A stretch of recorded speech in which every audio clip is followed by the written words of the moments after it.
iravuga ngo umuririmbyi yararirimbye aravuga ngo umwuka wera akora imirimo itangaje, niwe wemeza abantu ibyaha, yemeza abisi ibyaha. ndagira ngo tuvuge kuri iyi mirimo y'umwuka wera. Imana ishimwe. nababwiye ngo twebwe turi mu itorero ry'umwuka, niyo mpamvu twaguka turashimira Imana yaduhaye kuvuga haleluya. hari abantu badashobora kuyivuga kubera yuko ntabwo babihawe, kandi ndagira ngo mbanze mbabwire, iyo tuvuze haleluya hari ikintu buriya gikoreka, hari ikintu Imana irema.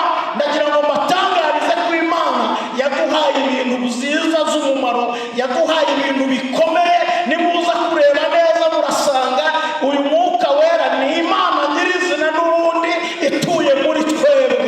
muri rimwe yaravuze ngo turashaka kwibera inzu y'umwuka wera. Haleluya. Imana ishimwe. Petero rero ababwira ati bene data, ndagira ngo mbatangarize ko uyu munsi wa none ibyavuzwe n'umuhanuzi, ibyahanuwe ko ariko byasohoye. rero ntabwo twasinze nk'uko bamwe mubitekereza. uyu munsi ari ku munsi wa Pentekote, ubwo abari bategereje gusohorezwa amasezerano batunguwe n'umuriri ndetse bagatungurwa n'ibirimi by'umuriro, nk'uko Yohana yari yarabivuze avuga ngo njye ndabatirisha amazi, ariko uzaza hanyuma azabatirisha umwuka wera n'umuriro. uwo munsi birasohora kuko Imana yacu ivuga, yarangiza igasohoza icyo yavuze. Imana ni ishimwe cyane. arababwira rero ati mwe kugira mwe gucekeranya, mwe kuvuga amagambo menshi. arangije abahamiriza imirimo Imana yakoze, abahamiriza Kristo. arababwira umunsi ngo abantu ayo magambo abacumita mu mitima.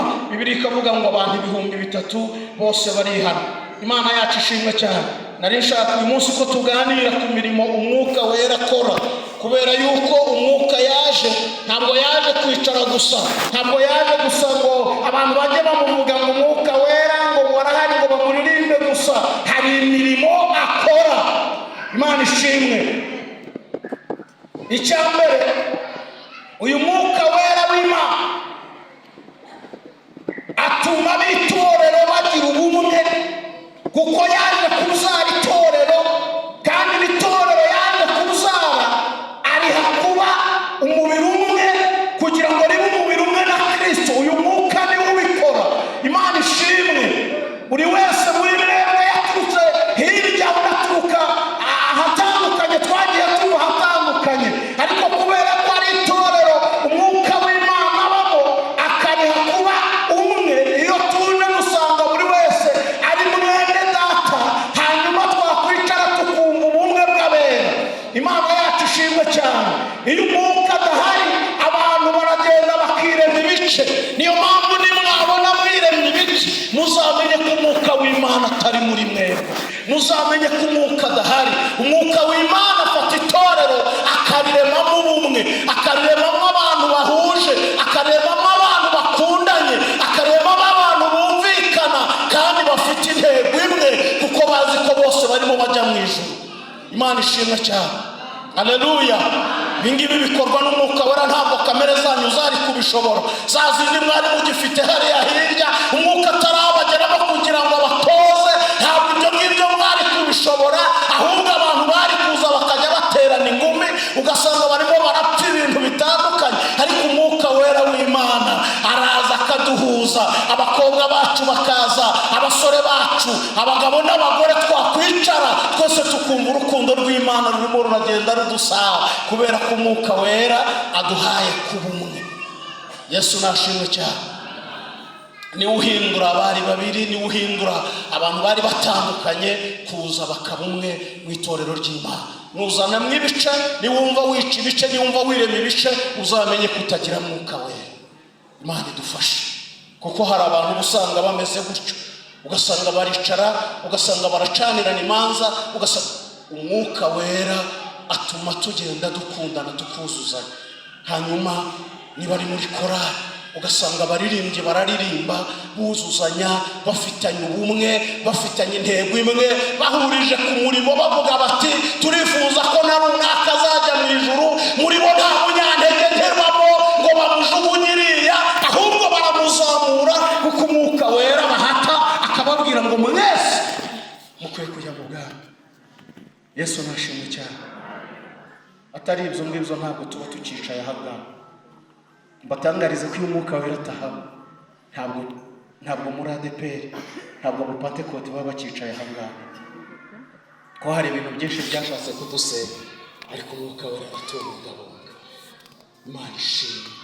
Mwuka wera abungabunga itorero. Mwuka wera arazenguruka akagenda rwihishwa, akagenda akaganiriza abantu, akabamenyesha amakuru, akabiringiza, akabaha ibyiringiro bikomeye, bagakomeza bahagaze bumva bategereje icyo Imana yavuze. Ntekereza ko ni ibintu bigaragara, ni ibintu byumvikana. Nubwo mu minsi igoranye cyane turimo, ugenda ubona hari abantu bagenda bakora utuntu bagenda ukundi, ariko umwuka wera w'Imana aracyakorera mu itorero, aracyari mu itorero ry'Imana. Umwuka wera aracyahari. Imana ishimwe. Kabiri, umwuka wera niwe muyobozi. Umwuka wera niwe Pawulo yandikiye Abagalatiya arababwira ngo ndababwira nti nimuyoborwe n'umwuka wera, kuko abayoborwa n'umwuka wera nibo bana b'Imana.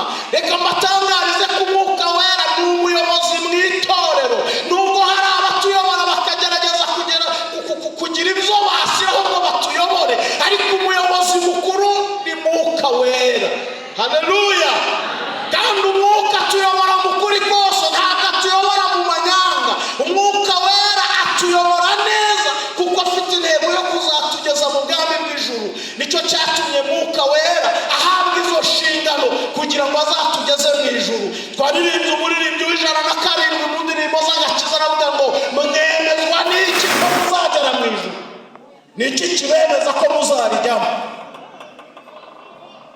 Nasomye agatabo k'umugenzi kambwira umugabo witwa Nyamugirya Nino ngo yakurikiye mu Kristo bageze mu nzira, ngo aramubaza aramubwira ati ko mbona inzira turimo tuyigendamo, nkabona ndimo mwirukanga inyuma, ubundi ahantu tugiye ni ibiki bihari, ni iki kitujyana?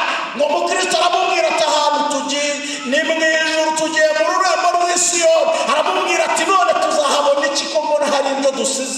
Aramubwira ati bazatwambika imyenda yera. Nimuyigurira se? Imyenda yera nimuyigurira. Ushaka ni wajya ukagura umwenda wera n'ikote waridodesha mu gitambaro cyera. Urumva? Mugirya Nino ngo bazatwambika imyenda yera. Mukristo turetse n'ibyo ngibyo, bazatubagira ibibyibushye, bazaduha kuri vino y'umurera, abo ngo tuzarya ku giti cy'ubugingo cyera imbuto z'uburyo 12. Nyamugirya Nino ati reka nkomeze mpfa kwihangana, ariko ntabwo ndabyumva neza. Ngo batera intambwe bigira imbere, arongera amubaza ati harya nsobanura, wambwiye ngo bazaduha iki? Ntabwo ndabyumva, ngo bazaduha iki? Mukristo aramubwira tumva, bazatwambika ikamba ry'ubugingo. Yesu azaduha iby'amatwi yacu, tuzumva iby'amatwi yacu atigeze kumva, kandi tuzarya ibyo tutigeze turya. Imitima yacu izanezerwa ibyishimo tutigeze kugira. Nyamugirya Nino utagira umwuka wera arakomeza aramubwira ati ntabwo ndabyumva. Nicyo cyatumye ngo bageze mu isayo gahinda gasaze, ngo Yesawu yasubira iwabo, aramubwira ati jyana imyenda yera yawe, jyana izo mbuto zawe z'igiti cy'ubugingo, ariko twemezwa n'iki ko tuzajya mu ijuru? N'umwuka wera. Haleluya. Niwe uduha ibyiringiro, niwe utumenyesha amakuru y'ijuru. Yesu yabwiye abigishwa arababwira ngo ndagiye, uwo mwuka w'ukuri naza agenda kuzagata, aza abibamenyeshe, ababwire amakuru y'ijuru, abamenyeshe iz'Imana igambiriye ku buzima bwanyu, abatangariza ibiri imbere yanyu.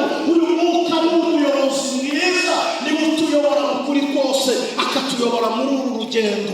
Turamukwiye, turanamukeneye muri iyi minsi, nk'uko umuririmbyi yavuze ngo turi mu gihe cy'intambara ikomeye. Uyu mwuka wera nk'umuyobozi turamukeneye. Iyo umuntu atayobowe n'umwuka wera, ayoborwa na kamere yiwe, kandi kamere yanga iby'umwuka agira gute ashaka, kandi n'umwuka yanga izo kamere akunda. Ibyo rero bigatuma ngo bigenda bihabana. niyo mpamvu twebwe dukwiriye kuzura umwuka we. Pawulo yabwiye Abefeso, arabandikira ababwira ngo yemwe mwe kuzura inzoga, mwe kuzura ubusinzi, ngo ahubwo mwuzure umwuka we. Icyo gituma dukwiriye kuzura umwuka we kugira ngo umwuka wera tuyobore. Muri ubu buyobozi bw'umwuka wera arinjira akagera n'ahantu kure. Uyu mwuka niwe watwigishije guha disipurine kuba mu nzu y'Imana. Jye nakirijwe ndi umurasta n'urumogi nambaye amadrede. Yesu yamamagaye ari uko meze, ariko turashimira mwuka wera uza akaduhindura, akaduha disipurine y'uburyo twitwara tugeze mu nzu y'Imana. Ibintu by'uburara nagendaje garukande bugaje n'oryashe agahita bikura akaduha ijambo. Nta muntu wari kumva ijambo, ariko ndashimira mwuka wera. Haleluya! Uyu mwuka niwe utuyobora akaduha icyerekezo cy'uburyo twakora, niwe ugenda duhishurira uburyo bw'imibereho. Ndagira ngo mbabwire mwese uko muri aha, bamwe ntimwari muzi no kwambara neza.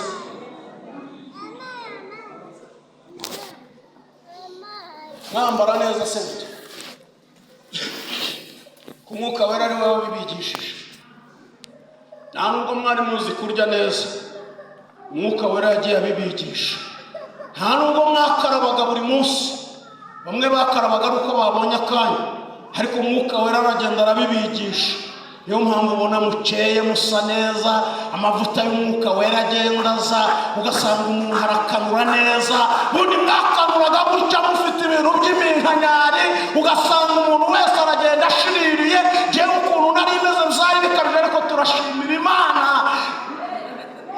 Imana ishimwe. Mwuka wera ni mwiza. Mwuka wera adutoza kwambara neza we. Dutoza kwambara neza. Nubona uri kwambara nk'abisi uzamenye ko umwuka wera utamugira, cyangwa se wamunaniye ukaba utari kumwumvira. Nubona ugenda adutoza no kurya. Uziko nahoze nsoma mu rwandiko rwa Yuda kavuga ngo mwene abo bantu batagira umwuka wera bagengwa na kamere, ngo no mwisangira ngo biyarurira ngo badatinya. Hari abantu batagira umwuka wera, biranditswe muri Bibiliya, muzasome muri Yuda, ni igice cya mbere nibwira n'umurongo waho banza wa 12, ngo no mwisangira ryanyu ngo biyarurira badatinya. Ugasanga umuntu utagira umwuka wera afashe isahani akagenda akarura agatsindagira, kandi inyuma yabo abantu bategereje nabo kurya, urumva akayitwara isosi imumenekaho, yahembye kamuci kameneka. Mbese narabonye akajya afata ikiyiko agatsindagira hano, akongera komekaho hano, akongera komeka, mbese ugasanga abitwaye bimeze nk'ikirunga.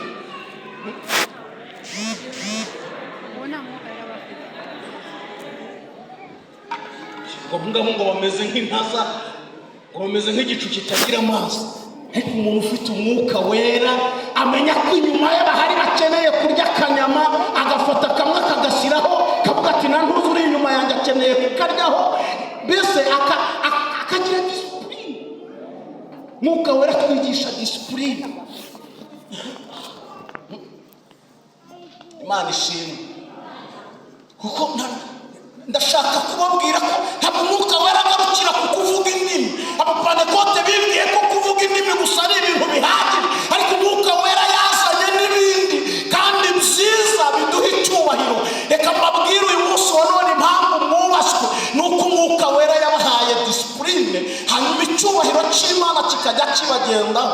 Ariko umwuka wera abantu batamufite bameze nk'ibirara, bavuga ibigambo byose babonye, agenda ari ibyigenge. Biravuga ngo aho umwuka atari abantu bahinduka ibyigenge. Ariko turashimira Imana yaduhaye umuyobozi mwiza. Imana ishimwe. Haleluya! Yesu ni mumumera amashyi menshi yarakoze.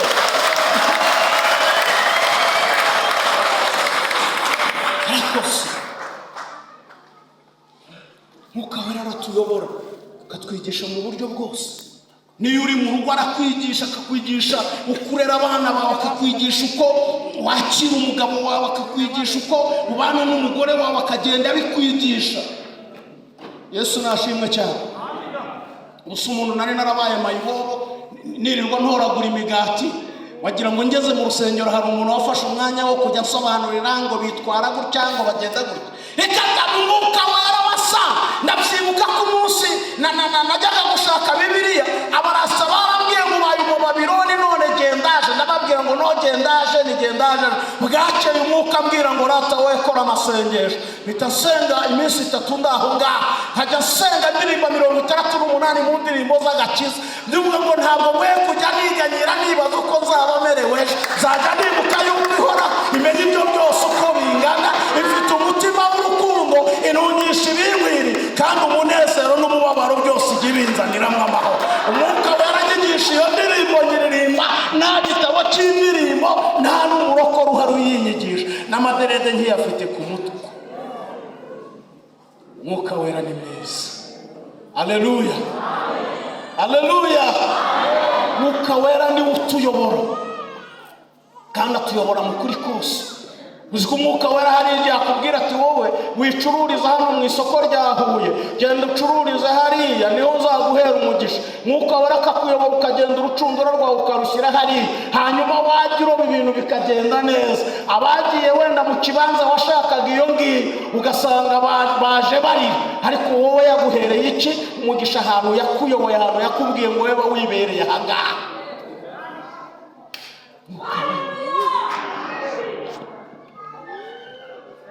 Abantu niyo mpamvu Paulo Petero yarababwiye ngo ntimutekereze ko twasinze. Bagiye babona duhindutse bagira ngo hari ubwenge bwayobye, bagira ngo nta bwenge dufite, bagira ngo ibintu byaraducanze, ariko turashimira Imana. Ndi umwe mu bagabo Imana yahinduye umugabo narimbwa inkuye iyo ngiyo. Umwuka Wera amesha agaciro mu itorero, amesha agaciro mu muryango, amesha n'agaciro mu gihugu.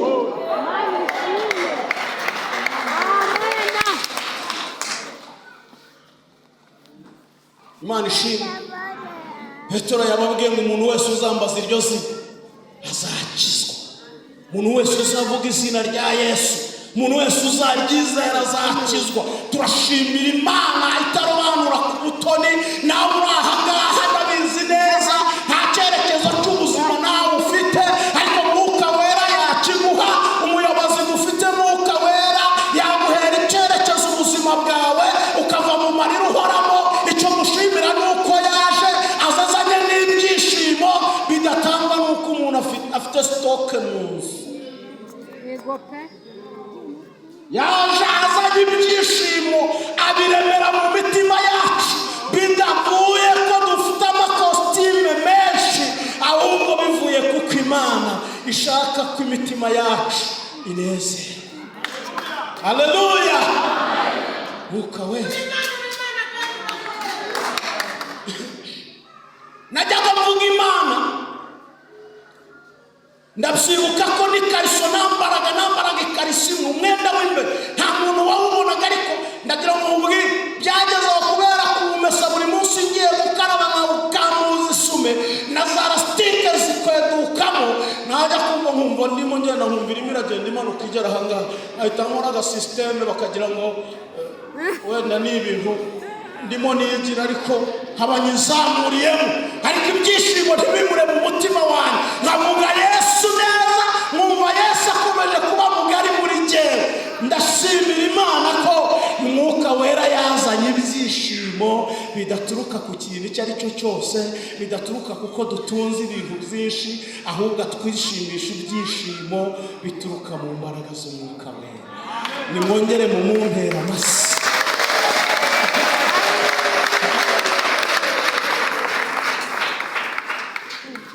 Haleluya. Yavuze ngo azatuyobora mu kuri kose. Ibi byishimo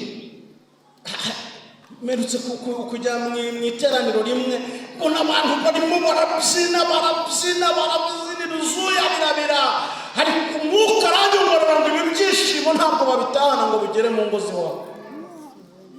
Birangirira aho ngaho. Ariko ibyishimo Umwuka Wera atanga birakomeza bikagenda bikagera no mu ngo zacu. Haleluya. Ndashaka kuvuga iki? Umwana umwe yigeze abwira papa, aramubwira ati papa tuzimuka tujya kwiturira mu rusengero. Ziramubwira ati mu rusengero se hari amakaro ubonamo wakanga? hano kubona hameze neza, hari amakaro hameze gutya. Mu rusengero urabona hari amakaro, wigeze ubona mu rusengero hameze neza. Umwana aramubwira ati si icyo nshaka kukubwira. Ati papa, ati ubwo nari nshaka kubwira ngo iyo uri mu rusengero mbona ariho useka. Iyo uri mu rusengero niho useka, mbona ariho uvuga neza, ariko twaba turanga kuri ayo makaro uvuga nkabona ntabwo uri kuvuga neza, ntunaseka. Iyo uje ntabwo useka ahangaha, ariko twaba turi mu rusengero ugaseka, tuzajya kwiturirayo. Cyangwa Mwuka Wera kuzura imitima yanyu, ibyishimo mufite mu rusengero mukabitahana no mu ngo zanyu, bikaba biri no muri karitsiye mutuyemo. Kuko uyu munsi wa none abantu bashinyirije, abantu bakambije agahanga, ariko uyu munsi nagira ngo mbabwire ngo yamanukanye n'ibyishimo byuzuye, kandi ababuzakira. Bibiliya bivuga mu mbuto, ariko amavuta y'ibyishimo muzasome muri Yesaya ibice byaho 61 umurongo wa 3. Bibiliya ivuga ngo Yesu aje kubwiriza abagwaneza ubutumwa bwiza, hanyuma ngo amanukana n'amavuta y'ibyishimo, kuko yaje kuvura imvune zo mu mutima. Iyo mirimo ni Mwuka Wera ikora. Ikindi akora ni uko yomora ibikomere byadusaritse, byatujogoroje. Njya nanga ubuhamya, njye nari mfite ibikomere byo mu rwego rukomeye. Mama yadutaye mfite imyaka 7. Hanyuma aragenda aratubwira ngo iwanyu naha, nanjye iwacu ndahazi ndagiye. Dusigara turi abana 4 turubigira mu nzu. Data nadushyiriye mukadata arambwira ngo mwenye ko atakugiriye ntuzazimbaza. Umva ibyo bikomere. Bibiliya iravuga ngo ubwo ababyeyi, ubwo data na mama bazandeka, Uwiteka bazabwara. Mana ishimwe. Nagize ibikomere bikomeye cyane. Mukadata arambwira ngo uzajya urya ugize utya wiyushituye. Turashimira Imana ko Imana igabanya umusonga. Aleluya. Yarangiza aho bakubwiriye amagambo y'umuvumo ikahaguhera umugisha. Mukadata aracyariho na mama ariho na data ariho. Ibyo byose Imana yabikoze bareba. Mu bana twavukanye n'igihe wasigaye, ndi ikimenyetso cy'uko Imana ikora. Haleluya. Ariko Mwuka Wera muri ibyo bikomere bimeze bityo, siko Mukadata yagaruka ibitutsi nka 20 mu isegonda rimwe. Yandeba ngo uko gisangwa gatsinda, ngo uko kimeze, ngo uragapfuda kize, urakava gasira abantu, akamvuma akavumagiza. Nagira ngo ngiye kuruhuka, akambwira ati sinshaka kukubona uryamye, akambwira ati byuka ngwino, imirimo nayirangira, ati ngwino ntabwo urayirangiza. Akicara ahantu heza akambwira ati jya hano mu musatsi wanjye ujye ureba ko ntandi ubona, nutanayibona ujye umena ubusa, kugira ngo atambona nduhuka na gatoya. Ndangije amashuri abanza mpita kuba mayibobo i Kigali, hari yaseje mu Gikondo, gutoraguraga imigati yaboze. Ko turashimira Umwuka Wera kwaza akagera mu bikomere, akabizoza, akabizuhagira. Abahungu banjye bw'abariya bambera umugabo, ntibambwire niba njya mbashiha mu rugo. Iyo turi mu rugo turicara tukaririmba tukavuga Imana, kandi mama wabyaye naramuzanye ndamubwira ngo ndakubabarira. Ndaza mwicaza mu nzu ndamubwira va muri iyo miruho yari yarakwishe, Yesu yatanze imbabazi.